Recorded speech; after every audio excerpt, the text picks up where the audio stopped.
Hey, what up? So the Springboks have just released their new jersey for the 2025 season. It's actually the first time that Nike has actually changed their jerseys from the first time they came back. I hope you understand what I'm saying. So yeah, I thought let me just have a look at what they've decided on, and then also rate some of the best jerseys that I think have come out through the years for the Springboks from 1995 until now, 2005. And maybe just to go through the criteria before I get there, I will be judging on how the looks, and there will be some biases because based on how I felt about the Springboks at that time, it might influence how I actually like the jersey at that time. As well as I'll judge the sponsors as well because they play a major part in how the jersey looks these days. You know, especially looking at the new jersey, I mean, the whole bottom half of the jersey is actually just F&B. And in actual fact, I would have hoped, you know, that when F&B came through, they wouldn't put on the logo, they would just put in F&B, just like how the New Zealand guys did with AIG. But nonetheless, we are here now. So let's jump into it, and it's just a fun video. Do comment and do share your views on my list of the top 5 jerseys, Springbok jerseys of all time. Let's get it. So the first one we're going to look at is the one jersey that they played with against the British and Irish Lions. It was only available for that series. What I like about this jersey, just from the start, is the badge. You know, that old school badge, so awesome. And I would have hoped, you know, that they had opened it up to the public to buy those jerseys.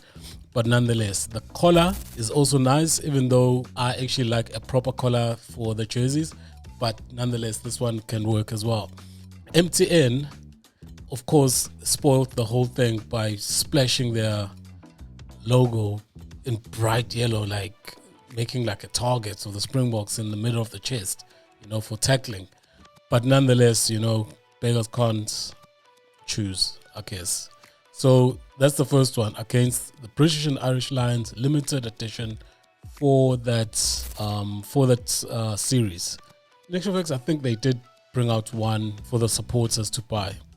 Nonetheless, it was only for that period, and so I think even if it was there, it was limited to a few, you know, prints. The next one we're going to talk about is the one that they used for the Centenary against Ireland, which was the first Springbok jersey ever designed. I mean, the colorway. So it was dark green with black pants, as you can see on the pictures, and white collar. So I like this one because it's just different. And of course, they used the old badge as well, which, like I've already said, it's us market. So it gives you that old school feel, and I enjoyed this one.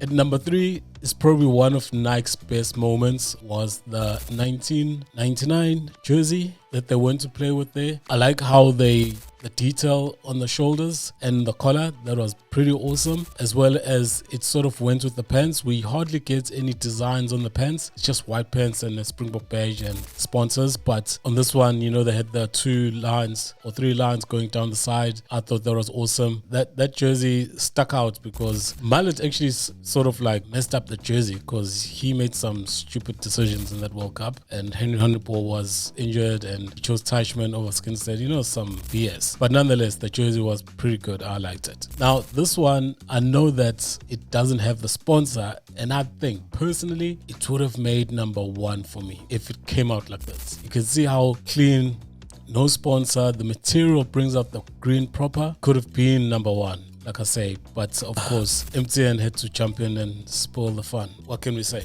At this time, I'd like to bring out the special mention. Special mention is the jersey from 1995. It holds a special place, of course, in South African hearts, and it was the only time that the Protea, there was a whole range of Proteas below the Springbok, which was pretty dope, won the World Cup. It's pretty clean, it's pretty easy on the eye, there's no sponsors. And you're gonna hear this, I just don't like sponsors. I know that they pay for us to have a job, you know, the Springboks, they pay for the Springboks, help us to have a job, but the sponsors sometimes can be just In actual fact, do you remember the time when we had Blue Telecoms or something like that? Oh man, that was the worst period. In actual fact, that's when We lost against Italy or something like that. Oh, guys wearing blue telecoms, but they can't communicate on the field. That sucked. But nonetheless, this was the first of 4 World Cups that we had, Francois Pienaar and the guys. So yeah, it holds a special place. And it was the last of the amateur days. So yeah, like that one. And from special mention to the worst jersey that I think the Springboks have ever had, this ski wannabe, I don't know what they were doing. It had a collar, it had a polo neck.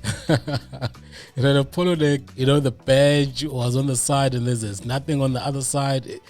Nike swoosh is on the neck. It just looked odd. It didn't look in sync. I don't know if I'm making sense, but it didn't look in sync. So that one, I hated it. It sucked. No collar, polo neck.